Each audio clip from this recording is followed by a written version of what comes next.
Eh bien bonjour à tous, alors aujourd'hui vidéo d'avis unique sur Godzilla vs Kong que je viens de terminer. J'ai fait la review, puis une fois après l'avoir filmé, je me suis dit bah tiens je vais faire qu'une seule vidéo pour Godzilla vs Kong vu que c'est un film assez récent, comme ça je serai à jour et puis ça fera une troisième vidéo du samedi, pourquoi pas. Voilà, donc je vous envoie mon avis tout de suite.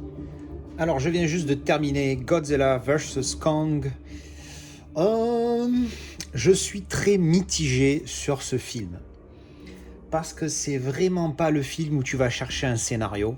Bon, déjà, ça, tu t'en doutes un peu avant de voir ce genre de film. Mais quand même, là, Godzilla, il pète un câble. Après avoir sauvé l'humanité, il attaque une ville, on sait pas trop pourquoi. Mais en fait, on se doute pourquoi. Et du coup, ils ont besoin d'aller chercher dans le cœur de la Terre un truc qui va aider, alors je dis truc pour pas spoiler tout, un truc qui va aider à battre Godzilla, mais ils ont besoin de Kong pour aller le chercher parce qu'il n'y a que lui qui peut. Enfin, c'est très capillotracté de malade. Mais bon, il fallait bien qu'ils trouvent quelque chose pour faire des fights entre Godzilla et Kong. Faut regarder ce film sans prise de tête. Voilà, il faut pas se dire qu'on va regarder un chef-d'œuvre, loin de là. Alors, un chef-d'œuvre au niveau effets spéciaux, combat entre Godzilla et Kong, c'est énorme. Hein, là, il faut pas se mentir, hein, ça envoie du pâté. Hein. Si tu veux voir de la grosse action, là, tu vas être servi. Voilà, si tu prends pas ce film au premier degré en mode oui, je veux une histoire qui tient la route, un machin, tu vas passer un bon moment.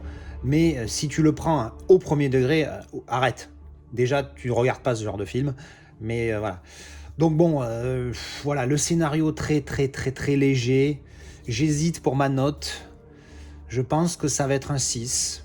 Parce que il n'y a pas ce côté où il y a le scénario justement qui t'apporte un petit plus dans ce genre de film pour que je donne 7. Mais au niveau, voilà, au niveau effets spéciaux, je vous dis, le combat entre Kong et Godzilla, ça envoie la saucisse, hein, c'est un truc de fou. Ça se voit c'est un film récent parce qu'il y a des effets spéciaux exceptionnels. Donc pour le coup, là, c'est vrai que c'est intéressant. Au niveau action, au niveau fight, au niveau effets spéciaux, on est servi, il n'y a pas de problème. Après, niveau scénario, voilà, on repassera.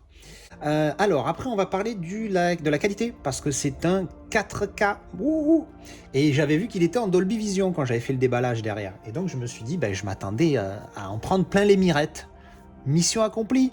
Alors, c'est vrai que souvent, je suis déçu des 4K. Enfin, souvent. Trop souvent, à mon goût. Et souvent, je suis, ouais, bof. Mais là, alors là, je vous parle avant d'avoir mis le Blu-ray dedans. Pour le moment, j'ai vu que le 4K, je vous dis, hein, je viens de le finir, hein, il y a le générique. Il n'est pas parfait. Il y a certaines scènes, surtout les scènes sombres, où on voit il y a un peu de grain, où c'est pas super net. Enfin, net, oui, c'est net, mais c'est un peu granuleux et ça gâche un petit peu. Les scènes où c'est pas sombre, là ça va, les scènes lumineuses, là on est bon. Le Dolby Vision, au niveau des couleurs, on se régale. Hein. Là, c'est top. C'est un très bel HDR Dolby Vision, il est magnifique. Après voilà, au niveau netteté, qualité 4K, il est très bon, il n'est pas excellent mais il est très bon, voilà, on en prend aussi plein les mirettes. Il y a les gros plans sur la tête du Godzilla, même de Kong, hein, mais Godzilla encore plus, je trouve, il y a encore plus de détails, ça envoie la saucisse. Hein. Je vous conseille d'enlever tous les réglages de votre téléviseur, hein, par contre. Parce que j'avoue que le seul réglage que de temps en temps j'active ou je désactive, c'est le ultra résolution, en tout cas sur les Philips, ça s'appelle comme ça. Et là, ça amène un petit peu plus de clarté, mais ça aussi rajoute du grain. Donc du coup, ça amplifie le grain, on le voit plus avec l'ultra résolution. Donc il y a des fois je le laisse, mais là je l'enlève. Puis après tout ce qui est réduction du bruit, tout ça, moi j'ai tout viré parce qu'après avoir tout mis pour voir ce que ça valait, j'ai testé avec ça, sans ça, avec ça et ça, mais sans ça. Enfin bref, j'ai fait des combos de psychopathe. Et le seul qui des fois je trouve améliore, genre sur Mortal Engines, qui pour le moment reste pour moi mon number one au niveau qualité 4K, l'ultra résolution je l'active parce que ça rend l'image meilleure sans défaut, sans contrepartie. Alors que là, c'était kiff et au final je l'ai enlevé et malgré tout ça reste très bon. Hein, c'est un film quand même avec les effets spéciaux de malade qu'il y a, il a quand même été masterisé 4K d'origine. Hein, alors tant mieux, hein, parce que maintenant les films ils devraient être comme ça. À notre époque 2021, tu dois pouvoir mettre des bons masters sur tes films. Donc voilà, au niveau de la netteté, alors l'audio encore une fois, je suis pas équipé, il est en Atmos. il me semble. Mais je suis pas équipé, mais je suis que en 5.1 Dolby Digital, hein, un ancien, un vieux. J'ai même pas le DTS, hein, je suis un pauvre.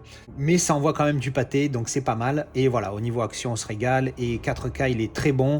Donc globalement satisfait de l'achat, mais c'est vrai que le film J'aurais aimé que le film soit un petit peu meilleur que ça. Il manque un petit quelque chose. Là, c'est vraiment action, action, action, action, ça fight. Voilà. Je vais faire le petit test du Blu-ray tout de suite.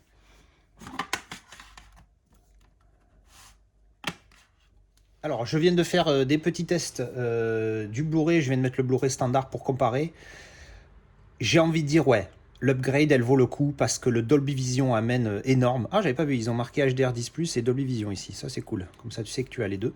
Si vous êtes équipé de Samsung, je sais que Samsung est anti ou alors refuse de travailler avec Dolby pour le Dolby Vision. Donc, ils ont que des HDR10+. Donc, si vous avez Samsung, vous savez que vous avez HDR10+. Et du coup, c'est un chouïa moins bien que Dolby Vision, mais c'est pas mal. Ouais, donc je pense que l'upgrade est mérité. Alors bon, après, vu que le film est récent, pour le coup, c'est pas comme si c'était que vous aviez le Blu-ray depuis des années. Mais financièrement parlant, si vous trouvez le Blu-ray à un prix qui est beaucoup plus intéressant que le 4K et que soit vous n'êtes pas équipé 4K, soit même si vous l'êtes, bon, ben, la différence de prix fait que ça peut vous faire choisir l'un ou l'autre. Allez-y pour le Blu-ray parce qu'il est très bon. Le Blu-ray est très bon. Je l'ai trouvé quand même bien plus granuleux que le 4K. Ça, c'est un petit peu un problème. Moi, je déteste le grain. Hein. Je fais partie de la team anti-grain. Donc, le Blu-ray est très très bon. Mais le 4K, là, pour le coup, vraiment apporte quelque chose avec le HDR et surtout en Dolby Vision. Mais bon, bref, je pense que ça vaut l'upgrade. Et si vous avez les moyens, allez pour le 4K. Il est vraiment pas mal, il est vraiment propre. Et vous ne serez pas déçus parce que c'est un très bon 4K. J'espère que vous avez aimé, que ça vous donnera envie de voir le film ou pas. Hein. Dites-moi ce que vous en avez pensé. Si vous l'avez vu aussi, dites-moi ce que vous avez pensé du film. Et surtout, et aussi, parce que moi j'aime bien parler 4K, tout ça, dites-moi ce que vous avez pensé de la qualité, si vous l'avez trouvé aussi bon que moi ou pas du tout, ou si il y a quelque chose qui vous a dérangé. Tout ça dans les commentaires ou sur le Discord, le lien dans la description. Merci d'avoir regardé et à la prochaine. Ciao, ciao!